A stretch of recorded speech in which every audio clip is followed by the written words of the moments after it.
Good morning ma'am. आज Jansatta newspaper में कोई इंपॉर्टेंट एडिटोरियल्स हैं एग्जामिनेशन पर्सपेक्टिव से? एक आर्टिकल आया है हादसों की रफ्तार को लेकर के। ये आपके एग्जाम के पॉइंट ऑफ व्यू से बहुत इंपॉर्टेंट है, तो चलिए शॉर्ट में समझ लेते हैं। तो सबसे पहले तो ये जो आर्टिकल है इसके हेडिंग को ही देख लेते हैं। तो ये है हादसों की रफ्तार और जोखिम का सफर। ये जो पूरा आर्टिकल है इसमें ये बताया गया कि हाल के महीनों में देश के कई हिस्सों में सड़क दुर्घटनाओं की संख्या बहुत तेजी से बढ़ी है। इन हादसों में कई लोगों की मौत हुई, कई लोग गंभीर रूप से घायल हुए और कई परिवारों की जिंदगी पूरी तरीके से बदल गई है। लेकिन सबसे पहले हम कुछ आंकड़ों को समझते हैं। तो देश भर में हर साल लाखों लोग सड़क हादसों का शिकार होते हैं। सड़क परिवहन और राजमार्ग मंत्रालय की रिपोर्ट के अनुसार 2023 में भारतीय सड़कों पर 4,80,583 दुर्घटनाएं हुई हैं। इनमें 1,72,890 लोगों की मृत्यु हुई तथा 4,62,825 लोग घायल हुए हैं। वहीं आंकड़ों के अनुसार सड़क दुर्घटनाओं और मृतकों तथा घायलों की संख्या में 2022 की तुलना में वृद्धि हुई है। इन हादसों में बढ़ोतरी का रुझान ये दिखाता है कि यह समस्या अब सिर्फ सड़क सुरक्षा का मुद्दा नहीं रहेगी, बल्कि एक गंभीर राष्ट्रीय चुनौती बन चुकी है।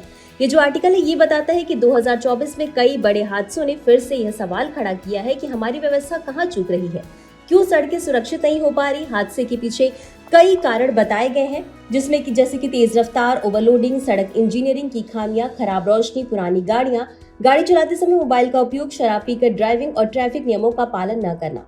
एक महत्वपूर्ण बात यह भी कही गई है कि कई सड़कें बेहद खराब हालत में हैं। कई जगहों पर गड्ढे, कई जगहों पर गलत मोड़ और कई जगहों पर पर्याप्त संकेत न होने के कारण हादसे होते हैं। ये भी तथ्य सामने आया है कि राष्ट्रीय राजमार्गों पर हादसे सबसे ज्यादा हो रहे हैं, जबकि ऐसे हाईवे पर सुरक्षा सबसे अधिक होनी चाहिए। देश की अधिकांश गाड़ियां टू व्हीलर हैं, जिनकी सुरक्षा सबसे कम होती है और इनसे होने वाली मौतें सबसे ज्यादा होती है।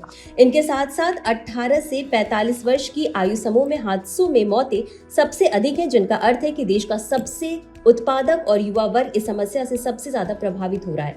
अब सवाल उठता है कि समाधान क्या है। तो लेख में सुझाव दिया गया है कि सबसे पहला, सड़क सुरक्षा को राष्ट्रीय प्राथमिकता बनाया जाए। दूसरा, जिन जगहों पर बार बार हादसे होते हैं यानी ब्लैक स्पॉट्स, उनका वैज्ञानिक ढंग से सुधार किया जाए। तीसरा, ट्रैफिक नियमों के पालन को सख्त किया जाए और पुलिस एवं परिवहन विभाग की जवाबदेही तय की जाए। चौथा, सड़क इंजीनियरिंग में सुधार किए जाए ताकि सड़कें सुरक्षित बन सके।